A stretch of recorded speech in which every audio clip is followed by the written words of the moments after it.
எபிரேயர் 12 நாம் போன வாரத்திலிருந்து எடுத்த இந்த அடுத்த கட்டம் அதை நாம் எடுத்துக்கொள்ளலாம்.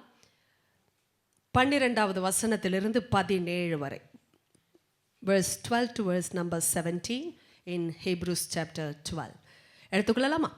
ஆகையால் நெகிழ்ந்த கைகளையும் தளர்ந்த முழங்கால்களையும் நீங்கள் திரும்ப நிமிர்த்தி முடமாயிருக்கிறது பிசகி போகாமல் சொஸ்தமாகும்படிக்கு உங்கள் பாதங்களுக்கு வடிகளை செம்மைப்படுத்துங்கள். யாவரோடும் சமாதானமாய் இருக்கவும் பரிசுத்தம் உள்ளவர்களாய் இருக்கவும் நாடுங்கள். பரிசுத்தம் இல்லாமல் ஒருவனும் கர்த்தரை தரிசிப்பதில்லையே.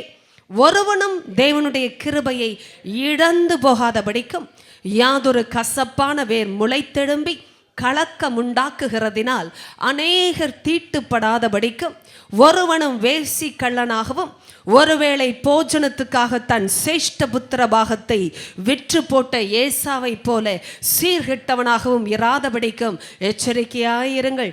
ஏனென்றால் பிற்பாடு அவன் ஆசீர்வாதத்தை சுதந்தரித்து கொள்ள விரும்பியும் ஆகாதவன் என்று தள்ளப்பட்டதை அறிவீர்கள். அவன் கண்ணீர் விட்டு கவலையோടെ தேடியும் மனம் மாறுதலை காணாமற் போனான். ஹல்லேலூயா. எல்லா வசனத்திற்கும் ஹல்லேலூயா தான். ஆமென். ஏன் தெரியுமா? அது சத்தியம். அது அப்படியே நடந்தால்தான் நாம் பாக்கியவான்களாய் இருப்போம். ஆமென். இது இப்படியே சம்பவிக்க வேண்டும். எத்தனை பேருக்கு இதெல்லாம் புரிகிறது? எவ்வளவு கடிந்து கொள்ளுதலாய் வந்தாலும், கடினமாய் தோன்றினாலும், திட ஆகாரமாய் கொடுக்கப்பட்டாலும் ஆமென் தான். ஏனென்றால் அது அப்படி நடந்தால்தான் நாம் பாக்கியவான்களாய் இருக்கிறோம். அது அப்படியே சம்பவிக்க வேண்டும். இல்லை என்றால் சத்தியம் சத்தியமாய் இராது. மனுஷன் சொல்லுகிற பிரகாரமாய் தேவன் சொல்ல விரும்பாத தேவன் என்றால் என்ன அர்த்தம்? மனுஷன் மனம் மாறுவான், மனுஷன் பொய் சொல்லுவான். ஆனால் தேவன் இதை இரண்டையுமே அறியாதவர். ஆதலால் அவர் பேசுகிறது நடந்தே ஆக வேண்டும். இல்லை என்றால் சத்தியம் சத்தியமாக இராது. எத்தனை பேருக்கு சத்தியத்தின் வல்லமை இப்பொழுது புரிகிறது? அவர் வார்த்தை ஜெயிக்க வேண்டும் என்றால் அவர் அப்படித்தான் இருக்க வேண்டும். இல்லை என்றால் மனுஷன் ஜெயிப்பானே. ஜாதிகள் மனுஷன் என்று தங்களை அறியும்படிக்கு அவர்களுக்கு பயம் உண்டாக்கும் கர்த்தாவே. கர்த்தர் பயம் உண்டாக்குகிறார். யாருக்கு? ஜாதிகள் தங்களை மனுஷர் என்று அறிய வேண்டுமா? அப்படின்னா என்ன அர்த்தம்? தங்களுக்கு மேல் ஒரு தேவன் இருக்கிறார் என்பதை ஜாதிகள் அறிய வேண்டும்.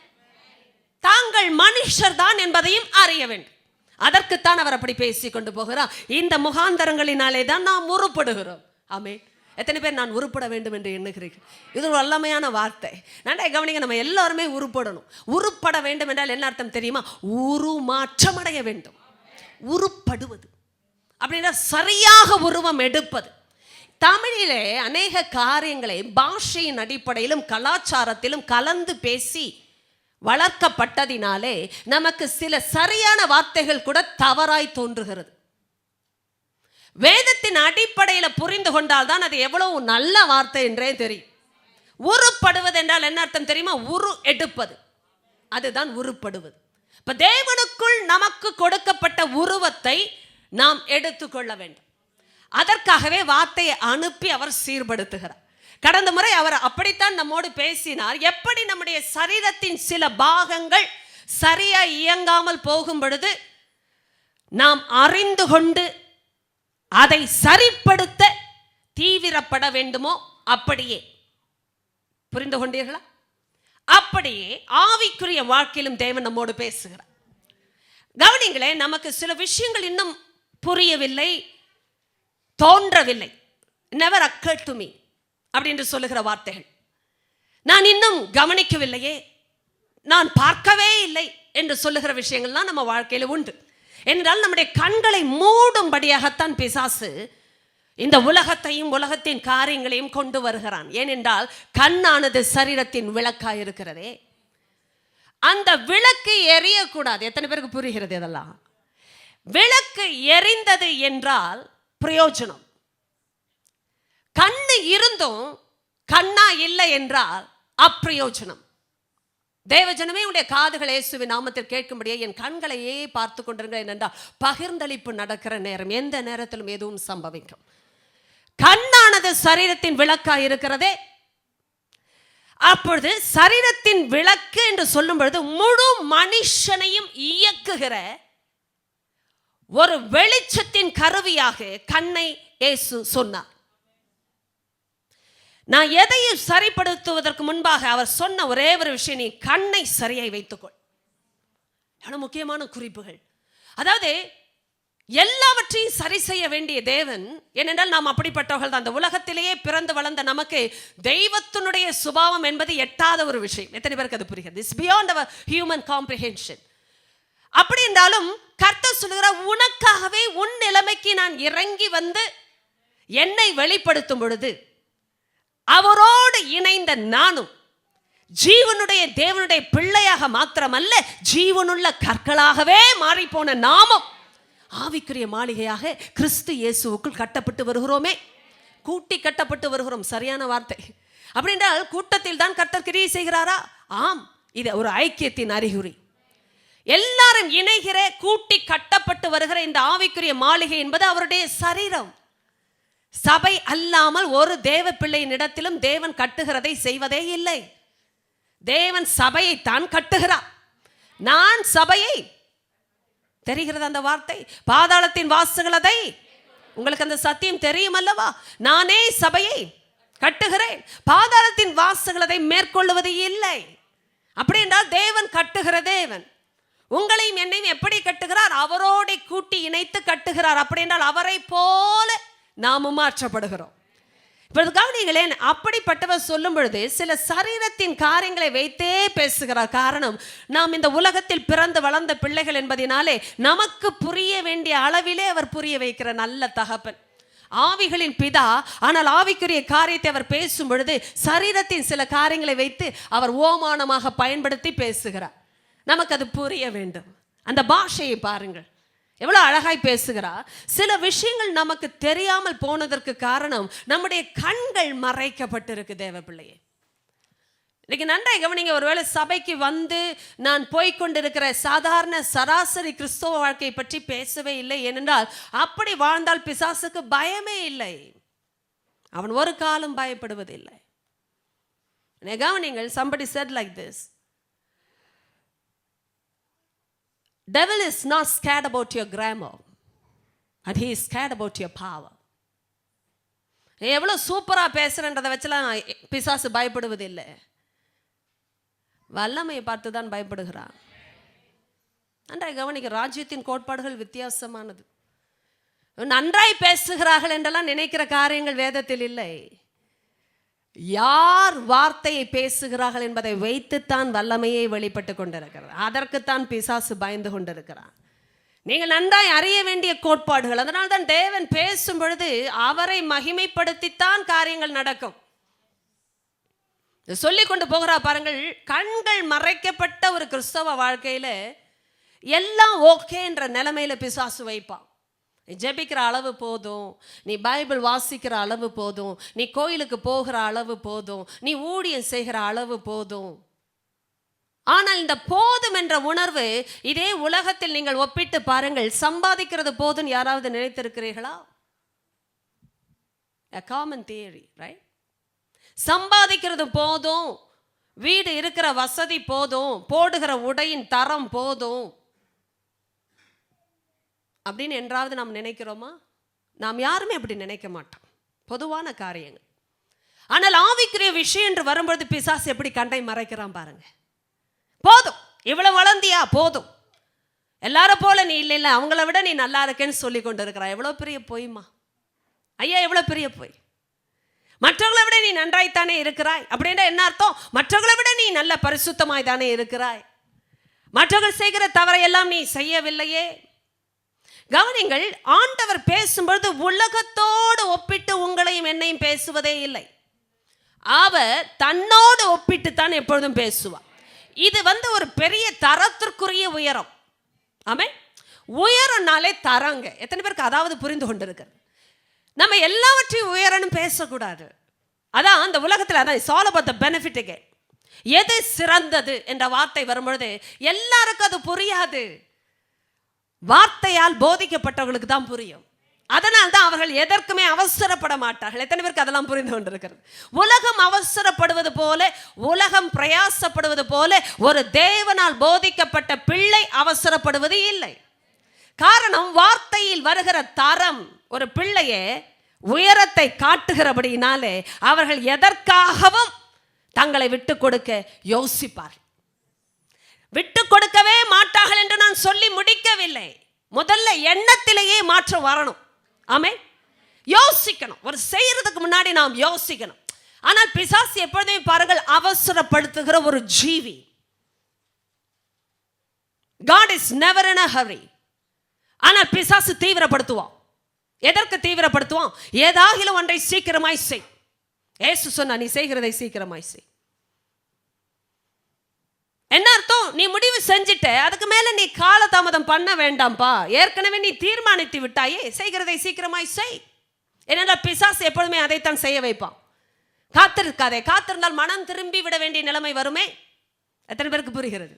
நிறைய கவனிக்கணும். நம்ம வாழ்க்கையில சில விஷயங்கள் ஆண்டவர் தெளிவா என்று பேசும் பொழுது தேவனுக்குள் சரி செய்ய வேண்டியதை பேசுகிற தேவன் தேவனுக்குள் சரியா இருக்கிறதையும் பேசுகிறார். கவனிங்க, கர்த்தருக்குள்ள காத்திருக்கிற பிள்ளைகள்லாம் முடமா இல்லை. ஆமே நாமே நாமே என்ற கரங்களை வைத்து கர்த்தருக்கு காத்திருக்கிறவங்களும் முடமானவங்களே கிடையாது. அதனால்தான் கழுகு போல ஒரு நாள் பறக்க வைக்கிற தேவனையும் அறிகிறார்கள். முடமா இருக்கிறவங்க பறக்க முடியாது. ஏன்னா அவங்களால நடக்கவே முடியாது. கர்த்தருக்கு காத்திருக்கிறார்கள் புதுபலனை அடைவார்கள் என்றுதான் வேதம் சொல்லுகிறதை தவிர முடமாய் மடிந்து போவார்கள் என்று சொல்லவே இல்லை.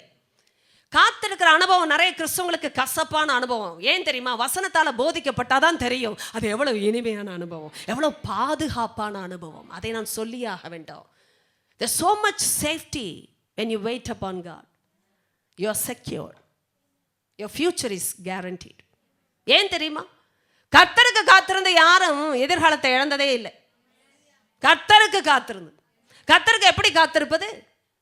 கர்த்தாவே கர்த்தாவே என்று சொல்லிக்கொண்டு காத்திருப்பது அல்ல, வசனத்தின் நிமித்தம் காத்திருப்பது. வசனம் கிரியை செய்யும் வரைக்கும் அனுமதிப்பது. இவர்கள் ஜெபம் எல்லாம் ஆண்டவரே இது நடக்க வேண்டும் அது நடக்க வேண்டும் என்பதை பார்க்கிலும் கர்த்தர் ஒன்றை சொல்லுகிறார் என்றால் அது நடக்க வேண்டும் என்பதற்காக உட்கார்ந்திருப்பார். ஹல்லேலூயா என்று சொல்லி பெற்றுக்கொள்ள. கர்த்தர் நமக்குள் கிரியை செய்கிற தேவன் என்றால் நமக்காகவும் கிரியை செய்கிற தேவன். எவ்வளவு வல்லமையான காரியங்கள். நமக்கு கிரியை செய்கிறவன் நமக்காகவும். இப்ப நமக்குள்ளேயே கிரியை செய்ய நாம் அனுமதிப்பது இல்லை என்றால் நமக்காக அவர் கிரியை செய்ய முடியாதபடி நாமே தடுக்கிறோம். எத்தனை பேருக்கு அது புரிகிறது?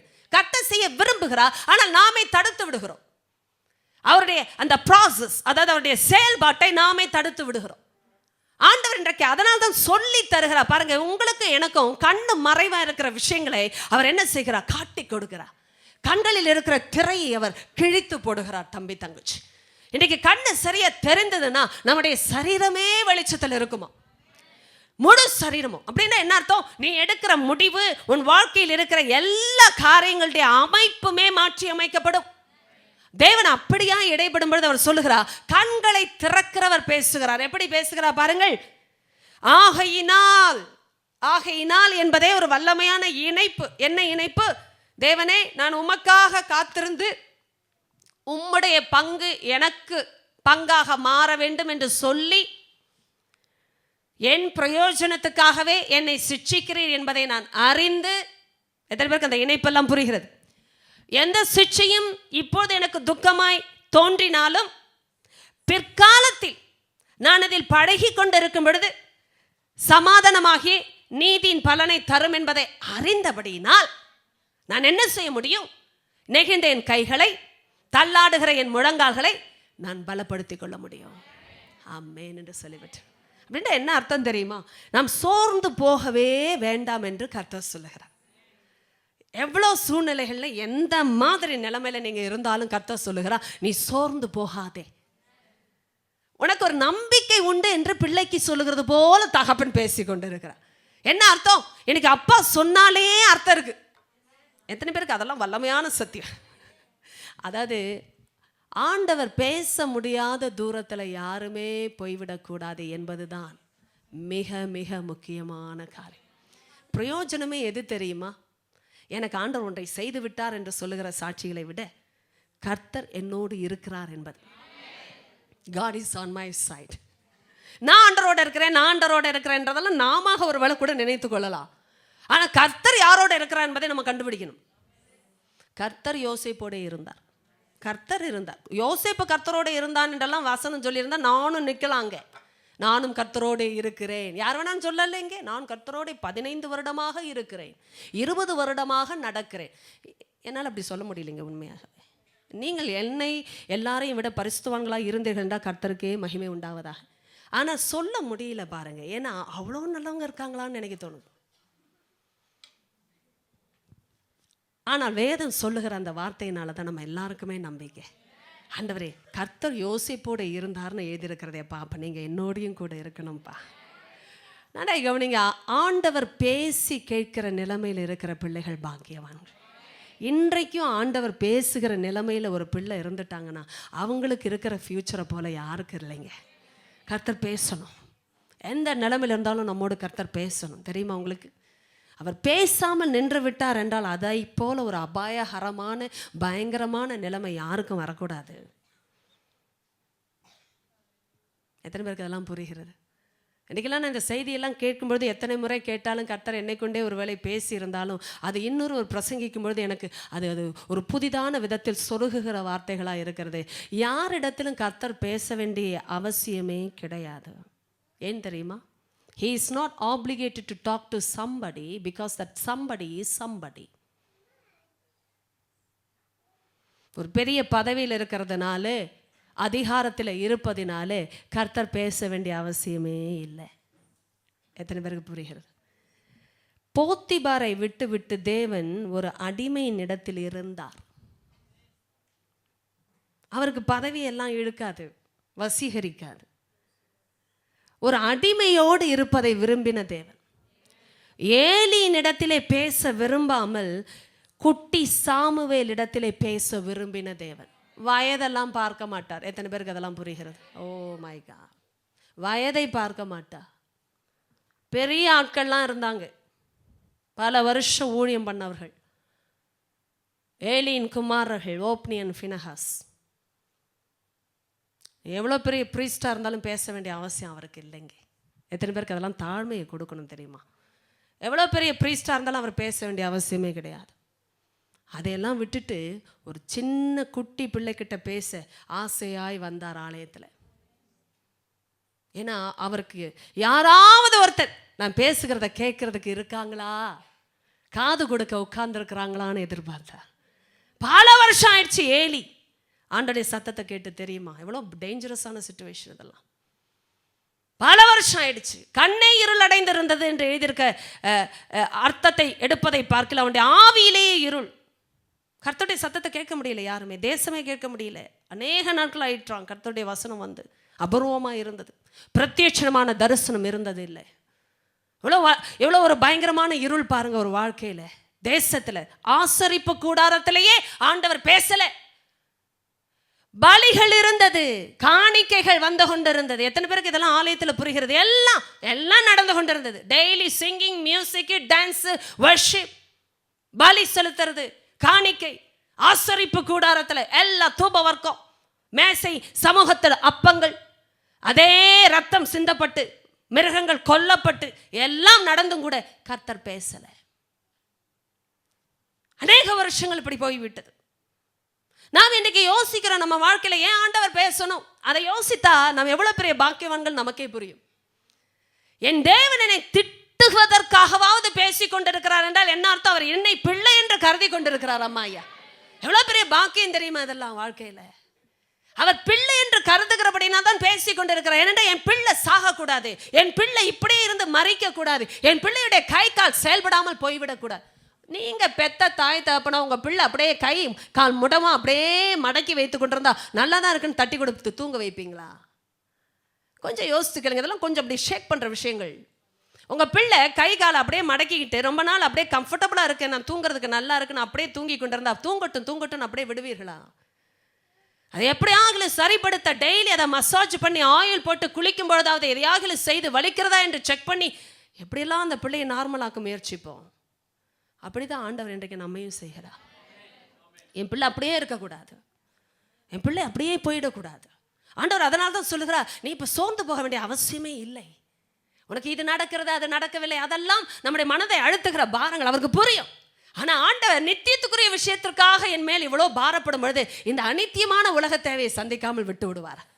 நன்றாக கவனிக்கணும். அப்பாவை அப்படி தேடுற பிள்ளைக்கு எந்த சூழ்நிலையிலும் அவசரம் வராதுங்க. கற்றுக்கொள்ளுகிற பிள்ளைகள் பாக்கியவான். Waiting is not by itself. கர்த்தருக்கு காத்திருக்கிறதே ஒரு கலை. கர்த்தர் அதை கற்றுக் கொடுக்கிறார். தெரியுமா உங்களுக்கு? கர்த்தருக்கு காத்திருக்கிறதே அவர் கற்றுக் கொடுக்கிறார். அப்படி கற்றுக்கொண்ட பிள்ளைகள் வாழ்க்கை தான் நன்றாக இருக்கு. ஏன்னா அவங்க அஸ்திபாரம் ரொம்ப ஸ்ட்ராங். எந்த சூழ்நிலையில் அவர்கள் அசைக்கப்படுவதே இல்லை. இன்னைக்கு கவனிக்கிறேன், அந்த பாதைக்கு போக விட்டு கொடுத்த பிள்ளைகளுக்கு தான் ஆண்டவர் இன்றைக்கு சொல்லிக் கொண்டிருக்கிறார். ஆகையினால் நெகிழ்ந்த கைகளையும் தளர்ந்த முழங்கால்களையும் நீங்கள் திரும்ப நிமிர்த்தி. எனக்கு கவனிங்கள், அவர் சொல்லித்தான் தருவார், அவர் நிமிர்த்த மாட்டார். ஆமென். அப்படின்ற இன்று கேட்கிற ஒவ்வொரு பிள்ளைக்கும் நான் ஒரு வாக்குத்தத்தமாய் பேசுகிறேன். என்னால முடியாது என்ற சிச்சுவேஷன் இங்கே யாருக்குமே கிடையாது. ஆமென் என்று சொல்லிவிட்டு என்னால முடியாது என்று சொல்ற நிலைமை உங்களுக்கு கிடையாது. ஓ, நான் எப்படி இதுக்கு மேல நான் ஜெபிக்கிறது, நான் எப்படி நான் பைபிள் அறியறது என்ற கஷ்டம்லாம் உங்களுக்கு கிடையாது. இல்லைன்னா ஆண்டவர் பேச மாட்டார். அப்படி சொல்லுங்க, திரும்ப நிமிர்த்து. ஒருவேளை மொட்டமாய் போகிற நிலைமை வராததற்கு முன்பாகவே அவர் பேசுகிறார் என்றால் என்ன அர்த்தம்? நிமிர்த்த முடியும்னு அர்த்தம். ஆமே, நிமிர்த்த முடியும். அதனால தான் ஆண்டவர் பேசி கொண்டிருக்கிறார். ஒருவேளை நிமிர்த்த முடியாத நிலைமை வந்து விட்டது என்றால் அது ஹோப்லெஸ் சிச்சுவேஷன். உண்மையா அதுதான். அப்போ அந்த மாதிரி ஆளை ஆண்டவர் தொடக்கூட மாட்டார். ஏன்னா அவங்களை இனிமே நிமிர்த்தி பிரயோஜனம் இல்லை. நிமிர்த்தக்கூடிய நிலைமைக்கு அவர்கள் வர விரும்பவில்லை. எத்தனை பேருக்கு புரிகிறது? கொஞ்சம் வலித்தாலும் விட்டு கொடுக்கிற ஆளை தான் ஆண்டவர் எதிர்பார்க்கிறார். ஆமே ஆமே. நான் பேசும்பொழுது சத்தியம் ரொம்ப முக்கியம். பரிபூர்ணமான ஆட்களை அவர் தேடவில்லை. God is not seeking after perfect or holy people. He knows that we are so very imperfect. ரொம்ப அப்பிரயோஜனமான பூரணற்றவர்கள் என்று தேவனுக்கு தெரியும். ஆனாலும் யாரை எதிர்பார்க்கிறார் தெரியுமா? முடமாகி போகக்கூடிய நிலைமையில இருக்கிற அந்த கால் கையை கூட வலிக்கிற சூழ்நிலை வரும் என்று தெரிந்தாலும் நிமிர்த்த விட்டு கொடுக்கிறார்களே. ஹல்லேலூயா என்று சொல்லிவிட்டு வலித்தாலும் அதுதான் இங்க விஷயம். நிறைய கிறிஸ்தவங்களுக்கு வலிக்க கூடாது வாழ்க்கை. எத்தனை பேருக்கு அதெல்லாம் உங்களுக்கு சொன்னா புரிகிறதா என்று தெரியும். ஆனால் ஆண்டவர் உங்களுக்கு புரிய வைப்பார் என்ற நம்பிக்கையில் தான் நான் பிரசங்கிக்கிறேன். வலிக்கவே கூடாது. சில பேர் வாழ்க்கையெல்லாம் அப்படியே ஸ்மூத்தா போகணும்னு சொல்றாங்க. அது எனக்கு தெரிஞ்ச பைபிள்ல இல்லைங்க. நீங்க எந்த பைபிளை படிக்கிறீங்கன்னு எனக்கு தெரியாது. ஆனா இயேசுவை காட்டுகிற வேதத்தில் அது இல்லை. வலிக்காம கிறிஸ்தவ வாழ்க்கை இருக்குன்னு நான் எங்கேயுமே பார்க்கல வேதத்தில்.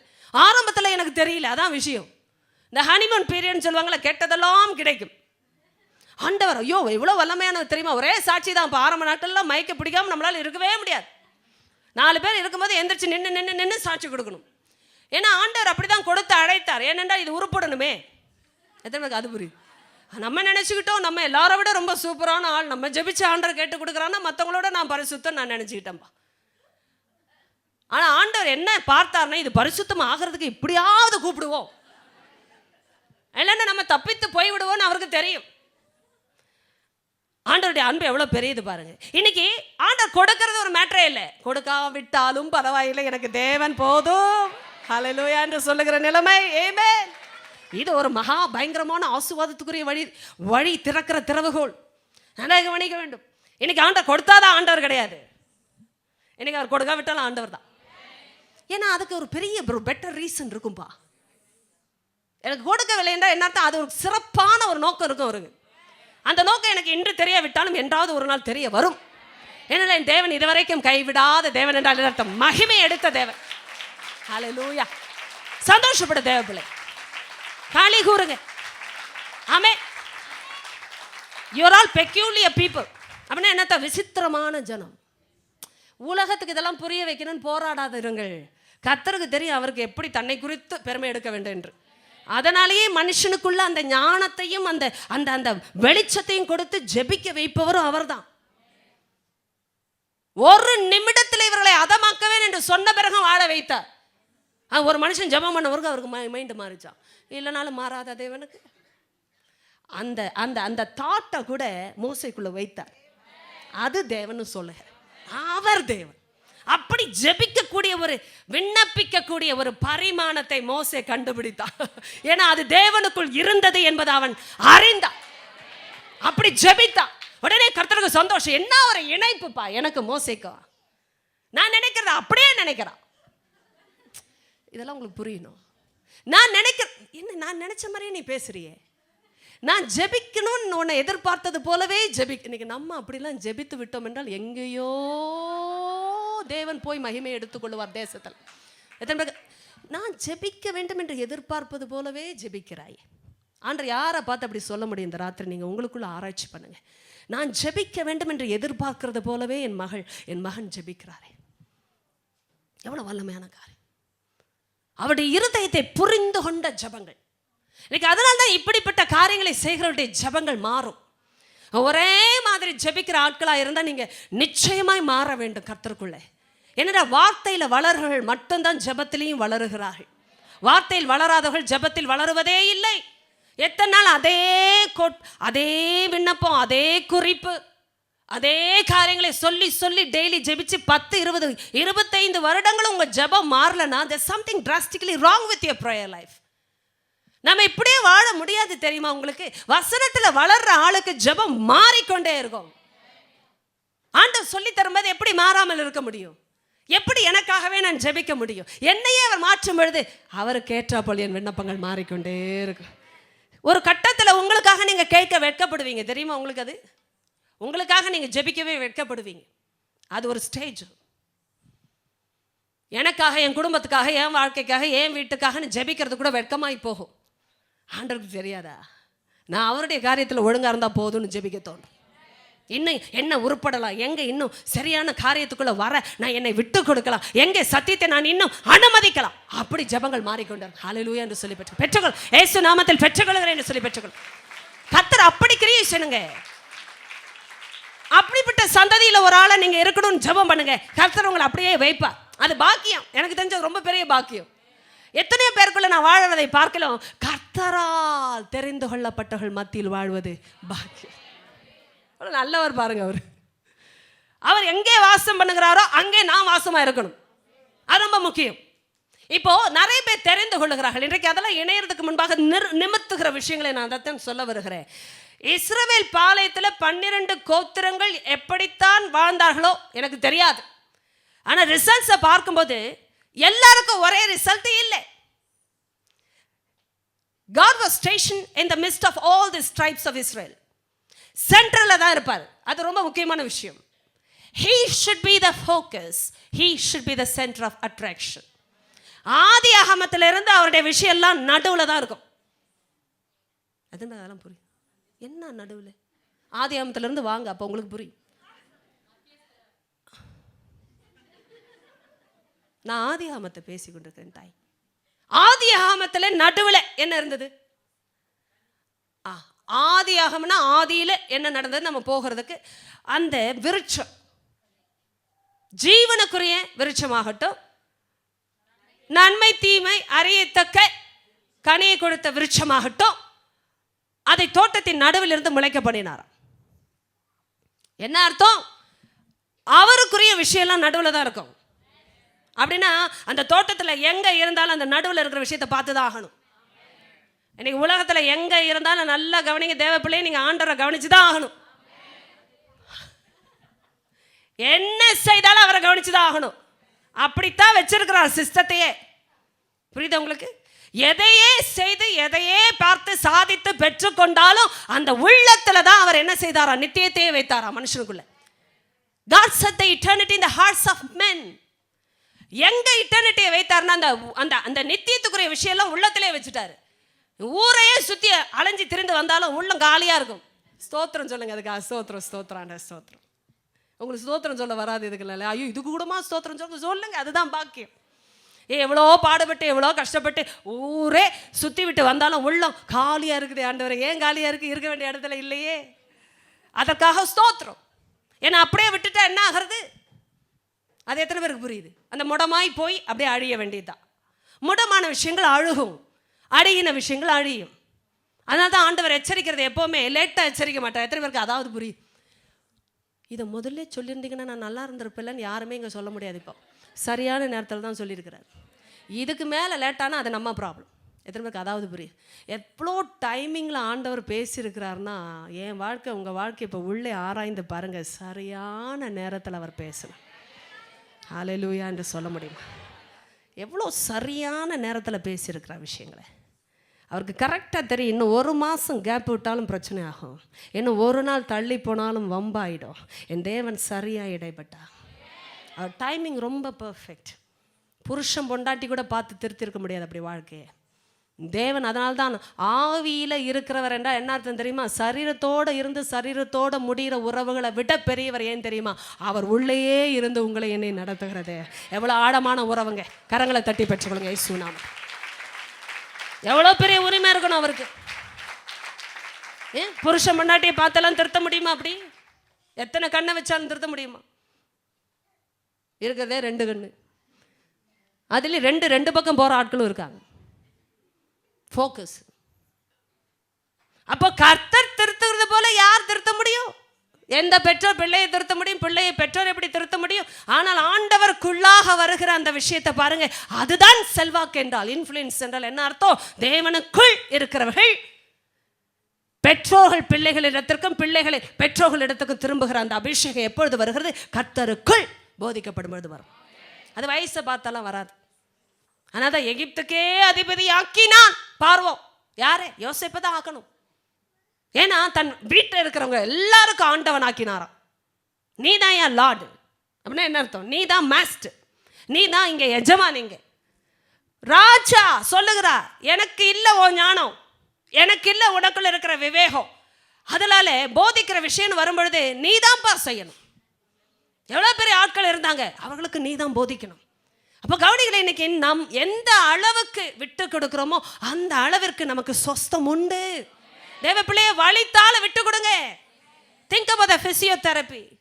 எந்த பிசியோதெரபி வலிக்காம இருக்கும்? பிசியோதெரபி, பிசியோ அப்படின்னா இந்த ஃபிசிக்கலாக வர்ற எல்லாமே ஓம் தான் இருக்குது. தெரப்பியில் அவ்வளோ விஷயம் இருக்குது. ஃபிசியோதெரப்பி ஃபிசிக்கலாக வர எல்லாவற்றுக்கும் இருக்கிற தெரப்பியில் வலி இருக்குது. எந்த ஃபிசியோதெரப்பிலும் வலி இல்லாமல் அப்படி மெதுவாக நிமித்துங்கன்னா நிமித்த மாட்டான். இப்போ இப்படி நிமித்தினாதான் நீ நிமிந்தே நடப்ப முதல்ல. அப்போ வலிக்காமல் செய்யுங்கன்னு யார்ட்டையாவது சொல்ல முடியுமா? வலித்து செய்ய வைக்கிறது தான் அவங்களுடைய வேலையை. அதுக்கு தான் அவங்க சம்பளமே வாங்குறாங்க. இது எத்தனை பேருக்கு புரியுது? கடவுளை வலியை கொடுத்தே சம்பளம் வாங்குற ஆட்கள். அதுக்கும் நம்ம சம்பளம் கொடுக்குறோம். எனக்கு சொஸ்தம் வேணுமே, சொஸ்தம் வேணுமே, சொஸ்தம் வேணுமே. ஐயோ நான் நல்லா ஆகணும் டாக்டர். அதுக்கு அவர் எவ்வளோ திருகுனாலும் விட்டு கொடுக்குறோம்ல. இன்னைக்கு கர்த்தரும் டாக்டர் தான். சொன்ன பிணியாளிகளுக்கு அல்லாமல் சொஸ்தம் உள்ளவர்களுக்கு அல்ல. அப்படின்னா என்ன அர்த்தம்? வைத்தியர் யாருக்கு வேண்டும்? பிணியாளிகளுக்கு தான் வேண்டும். அப்படின்னா நம்மை போல் ஆட்களுக்கு தான் இயேசு வந்தார். அப்போ அவர் அப்படித்தான் சொல்லி கொடுப்பார். அப்போ இப்போ எவ்வளோ அழகாய் சொல்லி கொடுக்குறார் என்றால், இவருடைய வைத்தியத்தின் முறைமையே வேறு. இவர் எப்படிப்பட்ட வைத்தியர் என்றால் தானாக வந்து நிமிர்த்த மாட்டார். எதற்கு அது புரிகிறது? உலகத்தில் இருக்கிற வைத்தியர்கள் அப்படி செயல்படுவார்கள். ஏனென்றால் இது சரீர நிலைமையில் இருக்கிற அமைப்பு. ஆவிக்குரிய அமைப்பு வித்தியாசமானது. தேவன் யாரையும் கட்டுப்படுத்துவது இல்லவே இல்லை, பலவந்தப்படுத்துவதே இல்லை. தேவன் ஆனால் சொல்லி தருவார். எவ்வளவு சரியான நேரத்தில் சொல்லி தருகிறார் பாருங்க. இன்னும் கொஞ்சம் விட்டா என்றால் இது முடமாய் போகும். அப்படின்னா என்ன அர்த்தம்? நீ திரும்ப நார்மலாக வாழ முடியாதபடி உன்னை இது முடக்கி விடும். அதெல்லாம் நிமிர்த்தி விட. ஏமே இன்னைக்கு பாருங்க, கர்த்தர் சரியான நேரத்தில், நான் உண்மையை சொல்லுகிறேன், தேவனால் போதிக்கப்பட்ட பிள்ளை எந்த சூழ்நிலையிலும் வலித்தாலும் அவர்கள் தேவனுக்கு நன்றி செலுத்துகிற நிலைமையில் தான் இருக்கிறார்கள். பிள்ளை, நீங்க நன்றி செலுத்துகிற நிலைமையில் இருக்கிறீங்க. எந்த ப்ராசஸ்ல இருந்தாலும் ட்ரை அண்ட் அண்டர்ஸ்டாண்ட் திஸ். நான் ஆண்டவருக்கு இந்த சூழ்நிலையில் நன்றியே கொடுக்க முடியலன்னு ஒரு பிள்ளை கூட சொல்ல முடியாது. காரணம், ஆண்டவர் சரியை செய்வார். நம்ம ஒருவேளை விட்டு கொடுக்கலன்னா எவ்வளோ பெரிய லாஸ்ன்றதை நமக்கு அவர் காட்டுவார். அது எந்த வயதில் எந்த பிள்ளை இருந்தாலும் உங்கள் மேலே வர அந்த சிச்சைக்காக நன்றி செலுத்துங்க. அது பொண்டாட்டி பார்த்து சொல்லலாம், புருஷன் பார்த்து சொல்லலாம், அப்பா அம்மா பார்த்து சொல்லலாம், இல்லை ஒரு நண்பருடைய கண்ணா இருக்கலாம். நீதியில் இருக்கிற ஒரு நண்பன் ஒரு பார்வை பார்த்தாலே சுருக்குன்னு குத்துனையா. விவேகி அப்படித்தான் அடங்குறாங்க. விவேகிலாம் அடி வாங்கி அடங்குறது இல்லை. விவேகிலாம் அவருடைய கடிந்து கொள்ளுதலுக்கு காதுகள் திறந்திருக்கிறவங்க பேர் தான் விவேகி. அப்படின்னு என்ன அர்த்தம்? சரியாய் கவனிப்பாங்க விவேகிகள். பரியாசக்காரர்கள் அப்படி அல்ல என்றும் வேதம் சொல்லுது. நான் படித்துக்கொண்டே இருந்தேன். பரியாசக்காரனை கண்டிக்கிறவன் லட்சை அடைகிறான். பரியாசக்காரனை கண்டிக்காதே, அவன் உன்னை பகைப்பான். நீதிமானை கடிந்து கொள், அவன் உன்னை சிநேகிப்பான். எத்தனை பேருக்கு இதெல்லாம் ஆழமான ஆழம்.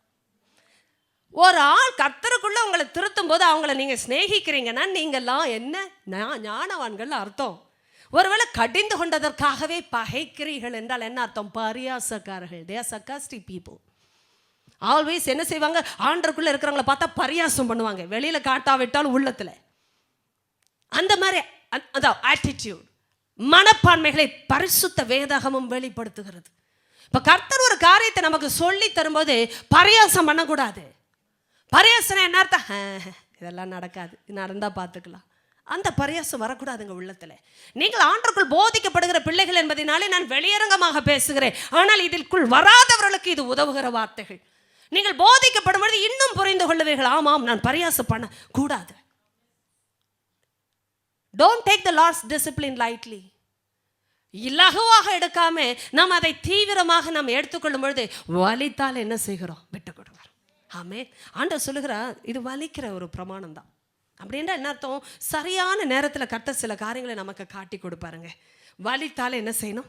நிமிர்த்தணும். இங்க பாருங்க, அவர் என்ன சொல்றார்? நிமிர்த்தி, திரும்ப நிமிர்த்தி. அப்படின்னா என்ன அர்த்தம்? முதல்ல ஒழுங்கா இருந்த காலு தான் அது. அதாவது உங்களுக்கு தெரியுதா? அப்ப காலா இருக்கணும், கையா இருக்கணும். நான் இப்படி வச்சுக்கிட்டாலும் கைதான், இப்படி இருந்தாலும் காலுதான் சொல்லக்கூடாது. அது காலு தான்.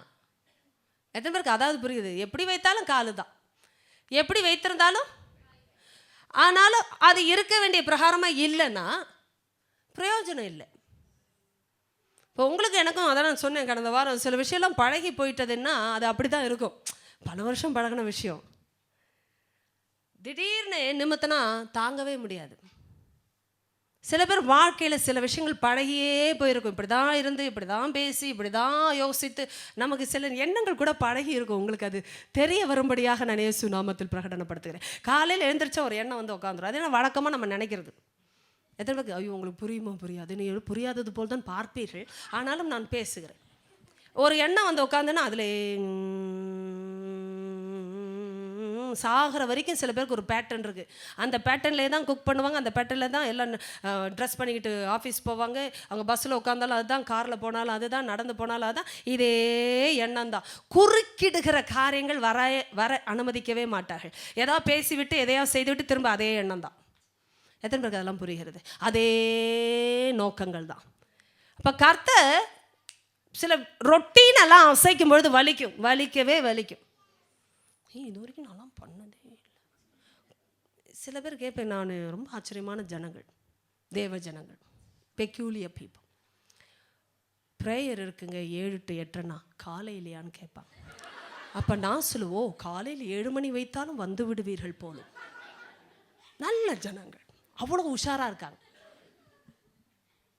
ஈவினிங் 7 மணிக்கு வைத்தே வர முடியல, காலையில் நான் 7 மணிக்கு வைத்து யாரை பார்ப்பது? பழகலை. சில விஷயம் இன்னும் அவ்வளோ சீக்கிரமாவா எந்திரிக்கிறது? ஃப்ளைட்டு பிடிக்கலன்னா எந்திரிக்க முடியல, ட்ரெயின் போய்டுன்னா எந்திரிக்க வரலை. பழக்கம் இல்லாத விஷயமும் பழகுகிறோம் அல்லவா? ஆவிக்கிற வாழ்க்கை அப்படித்தான். முதல் முறையாக உபவாசம் எடுக்க சொன்னப்போ எனக்கு தாங்கவே முடியல. 3 நாள் உபவாசம் பண்ணால் என்ன ஆகிறது? பசி வருமே, பசி வந்தால் என்ன செய்வது? ஐயோ 3 நாள் முழுமையும் உபவாசமா? ஐயோ சாப்பிடவே கூடாதா? பழகணுங்க. ஒரு முறை பழகி செத்து போகலைன்னா அடுத்த முறை பழகும். நமக்கு அப்படியே உயிரே போய் விடுவது போ. ஏன்னா சாப்பிட்டே பழகிட்டோம். எத்தனை பேருக்கு அது புரியுது? நம்ம 3 வேளை இல்லை 6 வேளை. இப்போ நமக்கு டைமிங்கே தெரியல. எப்பெல்லாம் வாய் திறக்கணுமோ அப்பெல்லாம் போடுற அளவுக்கு ஆயிடுச்சு. அதனாலே சில பேர் பக்கத்தில் ஒன்றை வச்சுக்கிட்டே வேலை பார்ப்பான். இது இப்படி போகிறது கூட அவங்களுக்கு தெரியலப்பா. ஏன்னா உள்ளே போகிறது மட்டும்தான் அவங்களுக்கு தெரியுது. ஆனால் உள்ளே போகிறதுக்கும் வேலை இருக்குது. அதுக்கு அதாவது தெரியுது. சாப்பிட்ற உணவுக்கு தெரிகிறது என்ன வேலை செய்யணும். இவங்க வாய் அசை போடுறது மட்டும்தான் இவங்களுக்கு தெரியுது. திடீர்னு ஒரு நாள் மிரரை பார்த்தா வேற யாரோ நினைப்பாங்க, பார்த்தா இவங்க தான். அது விவரமே இல்லை நம்ம வாழ்க்கை. கர்த்தர் இதெல்லாம் சொல்லி கொடுக்கும்போது நானும் அப்படித்தான் சிந்தித்தேன். முதல்ல இப்படி உபவாசம் எடுக்கணும் வாழ்க்கையில் எடுத்ததே கிடையாது. அப்போ சொல்லி கொடுத்தார்கள், வந்து பா, அப்பொழுது தெரியும். அப்போ வலித்தது. என்ன வலித்தது? ஐயோ 3 நாள் இனிமேல் சாப்பாடே இல்லைன்னு நினச்சிக்கிட்டே தான் போகணும். அங்கே போனாலும் ஏதாவது ஒரு மில்க் நிறைய அப்படி போட்டு பாதாம் மில்க்லாம் கொடுப்பாங்கன்னு பார்த்தா தண்ணி மோரே தண்ணி போட்டு தான் சிஸ்டர். ஆனால் இந்த மோரில் வெறும் தண்ணியே தான் பார்க்கலாம், அங்கங்கே வெள்ளையாக இருக்கும். ஆண்டடைய பிரமாணம். ஆனால் என் வாழ்க்கையில் சாப்பிட்ட பொழுது கூட இல்லாத ஒரு பலனை ஓ மை காட் கர்த்தர் கொடுத்தார். என்ன வேகமா ஸ்டெப்ஸ்ல ஏறணும், மழை கொட்டி நனைந்து கொண்டிருந்த சூழ்நிலையிலே படுத்து ஒதுங்க கூட இடமில்லாமல் நித்திரையும் இல்லாமல் ஜபத்திலேயே இருந்து மறுநாள் 5 மணியிலிருந்து ராத்திரி 10 மணி வரை 10:30 மணி வரை ஜபம். வாழ்க்கையில் செய்ததே கிடையாது. கற்றுக்கொண்டோம் பிரமாணங்கள். வலித்தது. எது வலித்தது? சுயத்திற்கு வலித்தது. இத்தனை நாள் இப்படி இருந்தே நீ மாறலாமா? உன் வளர்ப்பெண்ணே, உன் போஷிப்பு என்ன? அதற்கு தான் வலித்தது, ஆவியில் அல்ல. என் தேவன் அதையும் காட்டினார். நீ சாப்பிட்டு பெற முடியாத பலனை ஆவியில் நான் கொடுக்கும் பொழுது நீ சரீரத்தின் பலத்தை பார்க்கல. எப்படி வாட முடியும்? கர்த்தரால் முடியும். அதெல்லாம் அனுபவிக்க விட்டு கொடுக்கணும். அதுதான் சொல்றேன். திரும்ப திரும்ப என்ன அர்த்தம்? ஏற்கனவே நல்லா இருந்த கை கால் உனக்குன்னு நீ ஞாபகப்படுத்திப்பார். அட்லீஸ்ட் இப்போ நம்ம ஆண்டவர் சொல்லும்போது என்னடா கவனிங்களேன், நமக்கே தெரியல நாம் எப்படி இருக்கோம். சில பேர் ஒரு விதமாக நடந்து பழகினவங்க பாருங்க, மற்றவங்க சொல்கிற வரைக்கும் தெரியாது.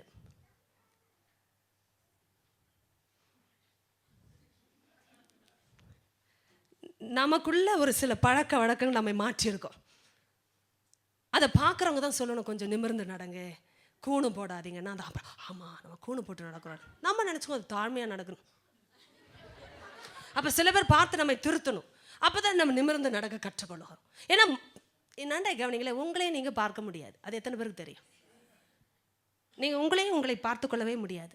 எவ்வளோதான் கண்ணாடியை பார்த்தாலும் போன உடனே மறந்து போகிறேன்ற வேதமே சொல்லிவிடும். அதனால தான் திரும்ப திரும்ப கண்ணாடியை பார்க்குறேன். எத்தனை பேருக்கு அதாவது தெரியுது?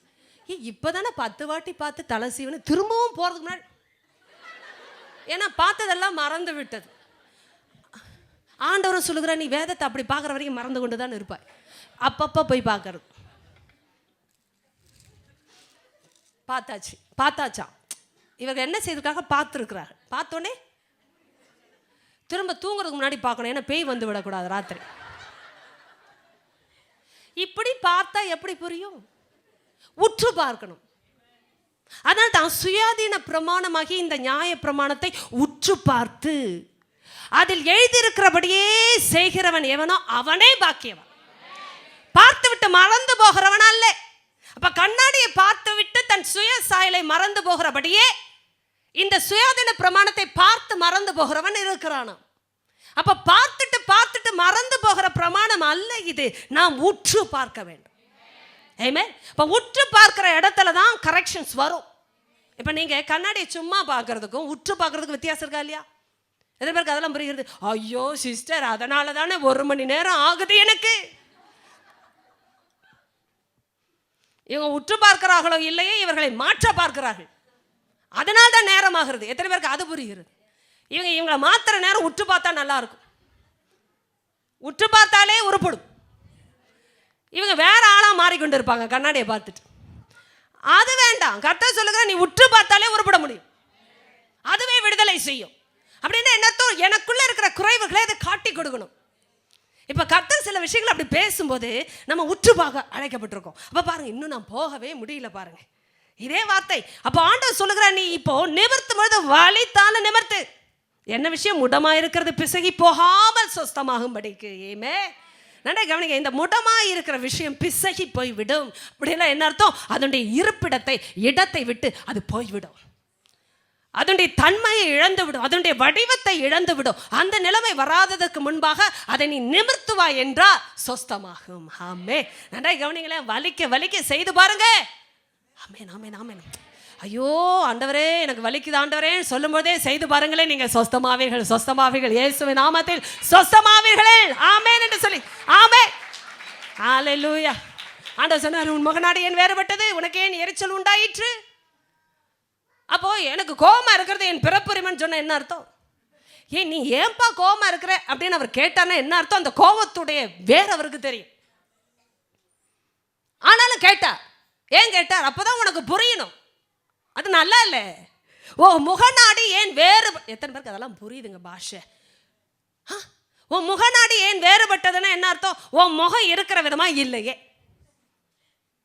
இப்போ எல்லாரும் நினைக்க கூடாது நான் அழகாக தான் இருக்கிறேன். இல்லை, சில பேருக்கு வசனம் கேட்கும் போதே ரொம்ப தீவிரமாயிடுவாங்க. அவங்களுக்கு ஏதோ இந்த அக்னியில் உட்கார வைத்தது மாதிரி இருக்கும் சில பேர் பார்த்தீங்கன்னா. ஏன்னா அவங்களுக்கு தாங்கவே முடியாது. ஓ இப்படி கூட வேதத்தில் இருக்கா?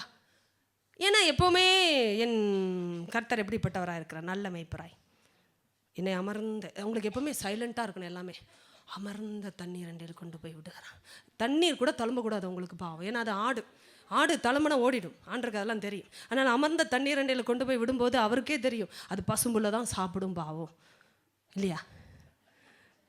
அப்போ இவங்களுக்கு இந்த பிக்சரெல்லாம் படிக்கும்போது கர்த்தர் நல்ல மேய்ப்பர் தானே, இப்படி விடமா நடத்துவார்?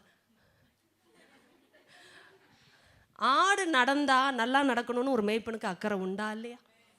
நல்லா நடக்கணும்னா என்ன அர்த்தம்? நம்ம நினச்சிக்கிறோம் 4 காலை வச்சுட்டு பாயிரமான்னு, அப்படி பாயணும்பா. அதுதான் ஆடுன்னு. பாயக்கூடாத இடத்துல பாயினா ஒரே அடி தாங்க. அப்போ அது கட்டு போட்டு அது தோளில் தூக்கி வைத்து கொண்டு மேய்ப்பன் கொஞ்ச நாள் நடந்து அது காயமாகிற வரைக்கும் அதை அவர் என்ன செய்வார்? மாற்றி தேட்டுவார். ஆனால் அடித்துத்தான் மாற்றுவார். ஏன்னா அது அடங்கலை. சில ஆடு மாடுகள்லாம் கழுத்தில் எல்லாம் கட்டையெல்லாம் கட்டிட்டு சில மாடெல்லாம் எடுத்துகிட்டு போகும். பாவமாக இருக்கும். சில காலெல்லாம் 2 காலம் கட்டி வச்சுருவாங்க. அது ஒரு மாதிரி தினசாக நடக்கும். காரணம் இந்த 4 காலில் ஒழுங்காக நடக்க கற்றுக்கொள்ளவில்லைன்னா 3 காலில் நட. இது வேற பிரமாண உலகத்தில். இப்போ புரியுதா உங்களுக்கு? 4 காலை கொடுத்து ஒழுங்காக நடக்க தெரியலனா உனக்கு 4 காலம் எதுக்கு? 3 போதும். இப்போ நமக்கு 2 காலை கொடுத்தே நான் பலமுறை நினைப்பேன், இதுக்கு ஆடுற ஆட்டம் அடே அப்பா. இந்த 2 நான் பலமுறை இந்த டான்ஸ் ஆடுறவங்கள பார்ப்பேன் இந்த உலகத்தில். அடே அப்பா, இந்த 2 கை 2 காலை கொடுத்து 1 தலை கொடுத்து 2 கண்ணை கொடுத்து 1 வாயை கொடுத்ததுக்கு இந்த ஆட்டம். ஐயோ, மிருகங்களை போல 4 கொடுத்து சிலந்தி பூச்சி மாதிரி 8 கொடுத்து.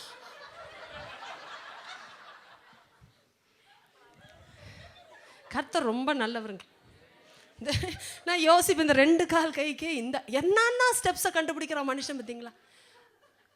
அதாவது நார்மலாக இருக்கக்கூடிய விஷயங்கள் எல்லாமே ரொம்ப எளிமையானது. இந்த அப்நார்மலாக இருக்கிறதுக்கு தான் ரொம்ப கடினப்படணும். அதனால தான் கர்த்தர் சொல்லி தருகிறது எல்லாம் எளிமையானது. இருந்த நிலைமைக்கு திரும்ப வான் என்று சொன்ன எவ்வளோ எளிமையானது.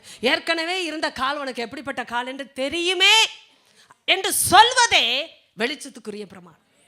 அப்போதான் தெரியுது, அட ஆண்டவரே இத்தனை நாள் வளைஞ்சிருக்கு எனக்கு தெரியல. திடீர்னு கண்டுபிடிப்பான் பாருங்க, ஐயோ இது இவ்வளோ நாள் காலில் எங்கேருந்து இருந்தது.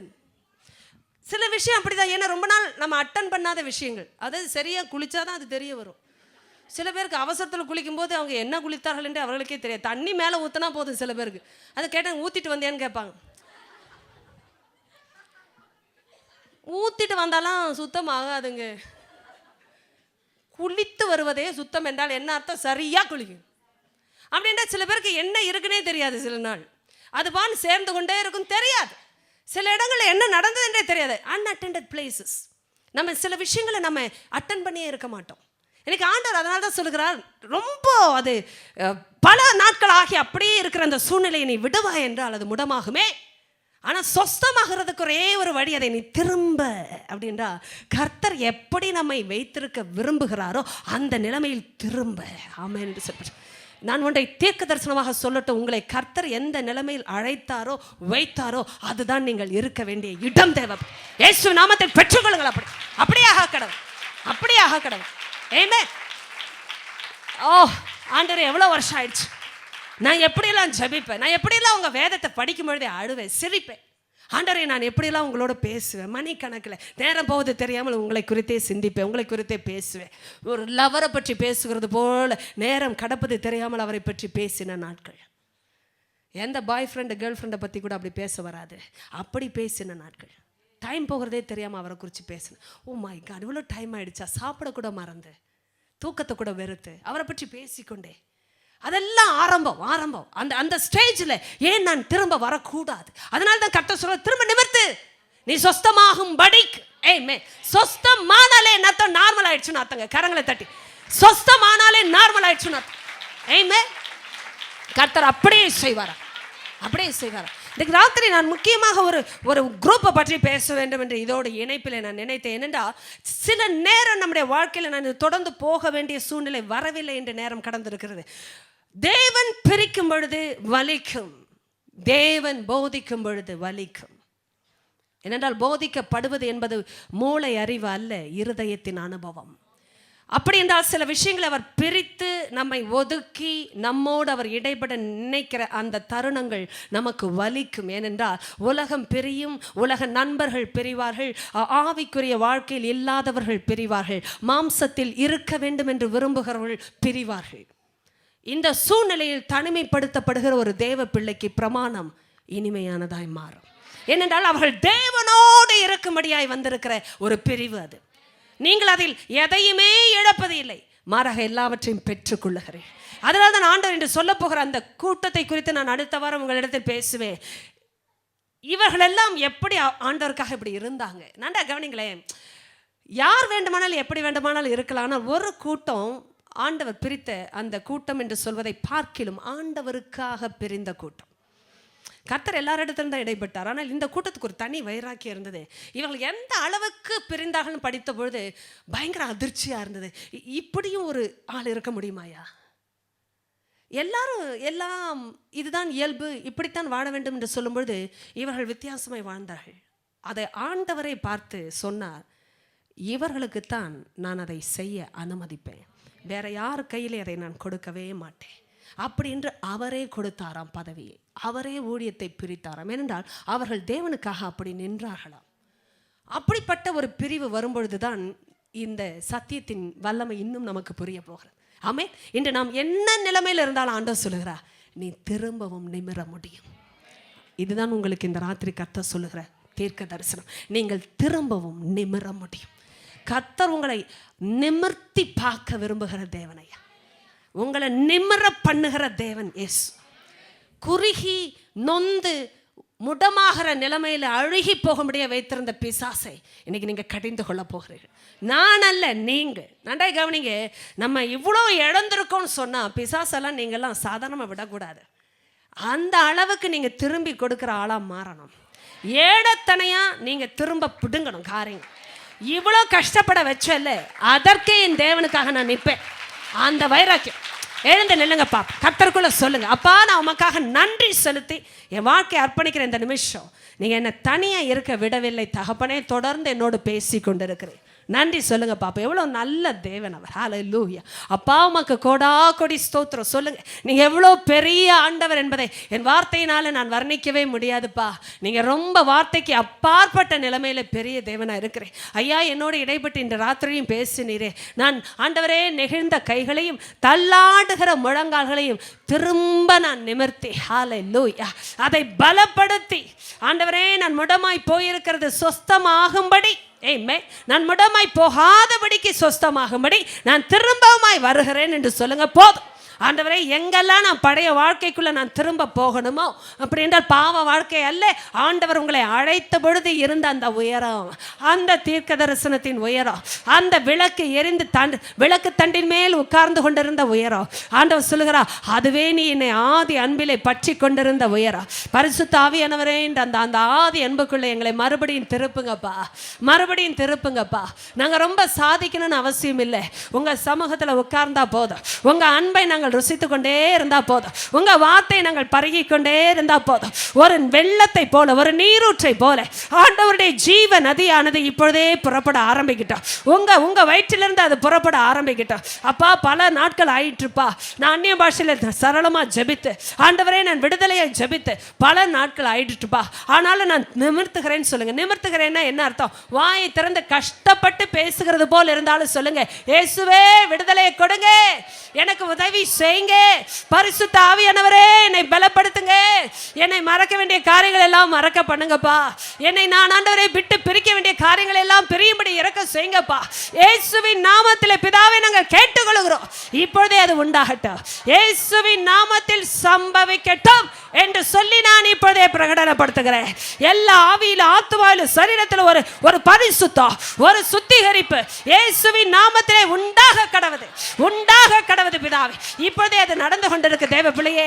ஓரா மகால ராத்தியாந்துர போரபா தியாந்தரே ரேகபா பாபா பாபா லா ஷாந்துரோ லேமா மன்னரே பேலஹா தியாந்தரே ஷாந்தே ஓரா பக்கல போரபா தியாந்தரே ஷாந்தோ ஓரி மகபா லகாரியா தோலே மகாரா செந்தரே பேரியாந்தே. ஓ காட், உருவாக்குகிற தேவனே மக்கு ஸ்தோத்திரம் ஐயா. நான் உன்னை உருவாக்குகிற கர்த்தர். ஓரா மன்னேரியா ஷே, உன்னை நீதியின் வலது கரத்தினால் தாங்குவேன் என்று கர்த்தர் சொல்லுகிறார். உன்மேல் எரிச்சலாய் இருக்கிற யாவரும் வெட்கி தலை குனிந்து போவார்கள். ரேகபோலா போரபா சந்தரபோரபாதியாந்தே. இயேசுவின் நாமத்திலே அப்படியே ஆக கடவுது பிதாவே, அப்படியே ஆக கடவுதே. உம்முடைய ஜனங்கள் நீதியினால் நிமிரத்தக்கதாய், நீதியினால் நிமிரத்தக்கதாய் நான் தீர்க்க தரிசனம் உரைக்கிறேன் பிதா. இப்போதே எலும்புகள் பலப்படட்டும், கணுக்கள் பலப்படட்டும், நாவு பலப்படட்டும், ஆவி பலப்படட்டும், எண்ணங்கள் ஸ்திரப்படட்டும், சரீரத்தின் அவயவங்கள் சீர்படட்டும். பெற்றுகள் பெற்றுகள் தேவ ஜனமே. ஆவியில மாத்திரம் இல்ல, சரீரத்திலே கர்த்தர் தொட ஆரம்பித்து விட்டார். சரீரத்திலே கர்த்தர் தொட ஆரம்பித்து விட்டார் சிலரை. ஒரு சீர்படுத்துகிற, ஸ்திரப்படுத்துகிற பலன் இயேசுவின் நாமத்திலே கட்டவிழ்க்கப்பட்டு கொண்டிருக்கிறது. டிவில, என்ன இன்டர்நெட்ல, யூடியூப்ல பார்க்கிறவங்க எல்லாரும் பெற்றுக்கொள்ளுங்கள். உங்களை ஸ்திரப்படுத்துகிற, பலப்படுத்துகிற ஒரு பலனை கர்த்தர் கட்டவிழ்த்து கொண்டிருக்கிறார். இப்பொழுதே முழங்கால்கள் பலப்படுகிறது, கைகள் பலப்படுகிறது, கர்த்தருக்குள் மறுபடி திரும்ப நிமிர்த்தப்படுகிறது. ஆமென், ஹல்லேலூயா. நிமிர்த்தப்பட்டு கொண்டிருக்கிறது. கர்த்தர் நிமிர்த்தும் பொழுதே பலனை சொருகி கொண்டிருக்கிறார் தேவ பிள்ளையே. நீ வலிக்கிறது என்று சொல்லுகிறாய், ஆனா என் தேவன் சொல்லுகிறார், நீ வலிக்கிறது என்று சொல்லுகிற சூழ்நிலையில் கூட நிமிர்த்துகிறபடியினால் நான் உன்னை பலப்படுத்துகிறேன். ரெப்போலா கபரஹா தியாந்துரபோ ஷந்தே லெமரபா குரபா தியாந்தரமே ஷந்தோ லெமா மா மா மா மா மா மா ஓரபா கபலா ஹத்துரபோ ரபா தியாந்தரமே ஷந்தோ. ஓ ஹல்லேலூயா. எவ்வளவு நல்ல தேவன் ஐயா. உமக்கு கோடா கோடி ஸ்தோத்திரம், ஸ்தோத்திரம், ஸ்தோத்திரம், ஸ்தோத்திரம், ஸ்தோத்திரம். நன்றி அப்பா. என்ன பாருங்க, என்ன பாருங்க, எல்லாரும் என்ன பாருங்க.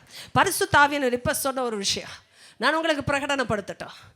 எத்தனை முறை பிசாசு தொடாதே, டச் பண்ணாதே, அது நல்லா தான் இருக்கு, விட்டுரு, இதே லைஃப் கம்ஃபர்டபுளாக இருக்கு, ரொம்ப ஆண்டவர்கிட்ட போகாதே, ஜெபம் பண்ணாதான் போராட்டம்னு சொன்னானா எவ்வளோ பெரிய பொய்ன்னு சொல்லட்டும். முடமாக இருக்கிற கால் கையை அப்படியே விட்டுருன்னு சொல்கிறான். ஆனால் என் தேவன் சொல்லும் பொழுது, நீங்கள் நிமிர்த்தும் பொழுது வலிக்கிறது. ஆனால் ஆண்டவர் இன்னொன்றையும் காட்டுகிறார். வலிக்கிற அந்த இடத்துல தான் அது சொஸ்தமாகிறது. அப்படின்ற என்ன அர்த்தம்? முன்பு போல நீங்கள் மாறும்படியான ஒரு அபிஷேகத்தை, பலத்தை பரிசுத்த ஆவியானவர் கட்டவிழ்க்க ஆரம்பித்திருக்கார். பெற்றுக்கொள் தேவ பிள்ளை, பெற்றுக்கொள். ரொம்ப கோலாஹா சந்தரபௌரபாதியாந்த ரேகால ரவாதியாந்தரபௌ ஷந்தே. பிசாசின் பொய்யின் முகத்திரைகள் இயேசுவின் நாமத்திலே கிழிக்கப்படுவதா. எல்லா வஞ்சனை நாவிகளை நான் சுபிக்கிறேன். போ, தேவ ஜனத்தை பின்தொடராதே, தொடாதே என்று உனக்கு கட்டளை. ரேகோ லபாரபாதியாந்தரபே ரேகபா லபாத்தரமோ ஷந்தே ரேமா மோலர கத்தரபௌரபாதியாந்தரமோ ஷந்தோ. ஓ ஹல்லேலூயா. பரிசுத்த ஆவியானவரே உமக்கு ஸ்தோத்திரம் அப்பா, ஸ்தோத்திரம் அப்பா, ஸ்தோத்திரம் ஆண்டவரே. சில பேருடைய தொண்டையில நல்லா கவனிங்க, நீங்க இன்னைக்கு ரிசல்ட்டை வாங்கி தான் ஆகணும். சில பேருடைய தொண்டையிலே ஆண்டவருக்குள்ள ஜெபிக்கிறது என்றாலே, வசனத்தை வாசிக்கிறது என்றாலே, அந்நிய பாஷை பேசுகிறது என்றாலே இனம் புரியாத வலி. யாரும் கையை உயர்த்த வேணாம் நான் இதை சொல்லும் போதே. ஆனால் கண்களை மூடி நான் ஜெபிக்கும் பொழுது நீங்கள் பெற்றுக்கொண்டே ஆகணும். இனம் புரியாத வலி அப்படின்றா தொண்டையே அப்படி வீங்கி வலிப்பது போல, இன்ஃபெக்ஷன் வந்தால் வலிக்கிறது மாதிரி வலி. நீங்கள் ஜெபிக்க மறந்தல்ல, ஜெபிக்க விரும்பினாலும் முடியாமல் போய் பல நாட்கள் ஆகிவிட்டது. இயேசு இன்றைக்கு உங்களை விடுதலை செய்ய விரும்புகிறார். பரிசுத்த ஆவியானவர் இங்கே இறங்கி அசைவாடி கொண்டிருக்கிறார். உங்களுக்கு அந்த ஸ்ட்ரகிள் இருக்குன்னா அது பிசாசு கொடுத்துருக்குறான், தேவன் அல்ல. இன்றைக்கு அந்த விடுதலை வந்து கொண்டு இருக்கிறது. உங்கள் தொண்டையில் ஒரு தொடுதலை ஆண்டர் வைத்து கொண்டு, நான் பேசும்போது நுகத்தை உடைத்து கொண்டு இருக்கிற ஆவியானவர் கரங்களை உயர்த்தி பெற்றுக்கொள்ளுங்க பாப்பா. ஹல்லேலூயா. பரிசுத்த ஆவியானவரே, இயேசுவின் அதிகாரமுள்ள நாமத்திலே அந்த கட்டை நான் உடைக்கிறேன். எனக்கு கொடுத்த அதிகாரத்தில், இயேசுவின் அதிகாரமுள்ள உயிர்த்தெழுந்த நாமத்திலே அந்த தொண்டையில் வந்த அந்த பாடு, அந்த பிரச்சனையை நான் சுபிக்கிறேன். விட்டு போ. தேவ ஜனத்தை விட்டு கரத்தை எடு பிசாசு. இயேசுவின் நாமத்தை நிரந்தரமாய் இட்டு திரும்ப தொடாதே என்று உனக்கு கட்டளை. இப்பொழுது வாயை திறந்து ஜெபிச்சு பாருங்க. நீங்க லகுவா ஜெபிக்க முடியும். ஓ ரமக்கலரா ஷந்தே, ஹல்லேலூயா. உமக்கு ஸ்தோத்திரம் ஸ்தோத்திரம் ஸ்தோத்திரம். நன்றி சொல்லி பாருங்க. லகுவாய் ஜெபிக்க முடியும், லகுவாய் ஜெபிக்க முடியும். நீங்க ஜெபிச்சு பாருங்க. இப்ப ஜெபிச்சு பாருங்க. விடாதீங்க. நிமிர்த்துங்க நிமிர்த்துங்க நிமிர்த்துங்க நிமிர்த்துங்க. சொஸ்தமாகுதல் நடந்து கொண்டிருக்கிறது, சொஸ்தமாகுதல் நடந்து கொண்டிருக்கிறது. இயேசுவின் நாமத்தில் அந்த அழுத்தங்கள், வலிகள் எல்லாம் போய்விட்டது ஐயா. இயேசுவின் நாமத்தில் போய்விட்டது பிதாவே. உம்முடைய தொடுதல் நிச்சயம் என்பதை நான் அறிந்திருக்கிறேன். பரிசுத்த ஆவியானவருடைய சத்தியத்தை கேட்ட இந்த பிள்ளைகள் வந்த விதமை திரும்பி போகவே முடியாது ராஜா. ஆவியானவர் இறங்கி விடுதலையை கொடுப்பது நிச்சயம். நீ கொடுத்து விட்டு அதுக்காக ஸ்தோத்திரம். என்னை பார்த்து கொண்டிருக்கிற ஒரு பிள்ளை கூட அந்த கட்டில் திறந்து இருக்கக்கூடாதுப்பா. நாங்கள் முடமாக இருக்கிறது நல்லதே இல்லை, அது நல்ல அறிகுறியும் இல்லை. எங்களுக்கு திரும்ப அதை நீங்கள் மாற்றணும். பழைய கால்களை பழைய கைகளை கொடுக்கணும். பழைய ஜெப வாழ்க்கையை, பழைய அன்பை, ஆதி அன்பை, ஆதி அன்பை, ஆதி அன்பை, ஆதி அன்பை இயேசுவின் நாமத்தில் எங்களுக்குள் வந்து விடட்டும். ஹல்லேலூயா என்று சொல்லி பெற்றுக்கொள்ளும். இயேசுவின் நாமத்தில் பெற்றுக்கொள்கிறோம். ஓ கா, திரும்பட்டும் திரும்பட்டும் திரும்பட்டும், விஷயங்கள் திரும்பட்டும். நான் நம்முடைய பிள்ளையை சொல்லுகிறேன், அதிகாரம் எடுத்து சொல்ல திரும்பட்டும், காரியங்கள் திரும்பட்டும், இயேசுவின் நாமத்தில் திரும்பட்டும் பிதா. ஹல்லேலூயா என்று சொல்லி நான் பேசுகிறேன். திரும்பட்டும் ஐயா, திரும்பட்டும் ஐயா. ரோகப்ப லோகர மக்கல்ல கரகத்திய தோஷக்கே ரேகப்ப லோகர கத்தர மக்கர ஹத்தர ஹோஷியாதா ரேக கல்ல கத்தர ஹத்தர மோர பக்கத்தை ஓர பக்கத்தர மோர பக்க சீனஹதா. திரும்ப திரும்ப திரும்ப திரும்ப இயேசுவின் நாமத்தில் நான் கட்டளை கொடு. ஷகா மௌரபா ஷத்தரவே ரெபகோல ஹோத்தரமோ ஷாந்தே நகோர ஹத்தரமோ ஷாந்தே. ஒருவரும் கட்டுப்படுத்த முடியாதபடி உம்முடைய ஜனத்தை நீ திரும்ப எழுந்திருக்க பண்ணுங்கப்பா. இயேசுவின் நாமத்திலே பெற்றுக்கொள்கிறோம் பெற்றுக்கொள்கிறோம் பெற்றுக்கொள்கிறோம். ரேகமலக சந்தர பௌரபாத்தியாதா. ஒரு அபிஷேகத்தின் கணத்தை கணத்தை கணத்தை கணத்தை கணத்தை என் தேவ ஆவியானவர் தம்பி தங்கச்சி உன்மேல வைக்க ஆரம்பித்து விட்டா. நீ யாரை குறித்தும் நீ யோசிக்க வேண்டாம். நீ நிமிர்ந்து நடக்க வேண்டிய பிள்ளை, நீ நிமிர்ந்து நடக்க வேண்டிய பிள்ளை. இயேசுவின் நாமத்தில் உன் அலங்காரத்தை நீ பெற்றுக்கொள், வல்லமையை தரித்துக்கொள் என்று கர்த்தர் சொல்கிறார்.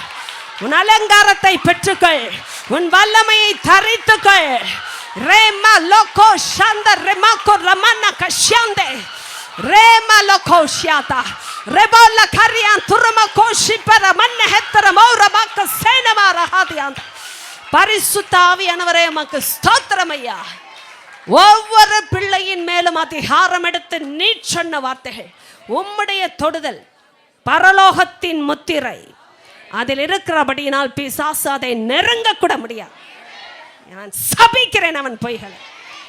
ஒரு பிள்ளையை கூட அவன் நெருங்க முடியாது. இந்த பரலோகத்தின் முத்திரையோடு வந்த உம்முடைய வார்த்தைகள், பரலோகத்தின் அதிகாரத்தோடு வந்த உம்முடைய வார்த்தைகள் ஒன்று கூட தரையில் விழுந்து போக நீர் விடமாட்டீர் ஆண்டவர்.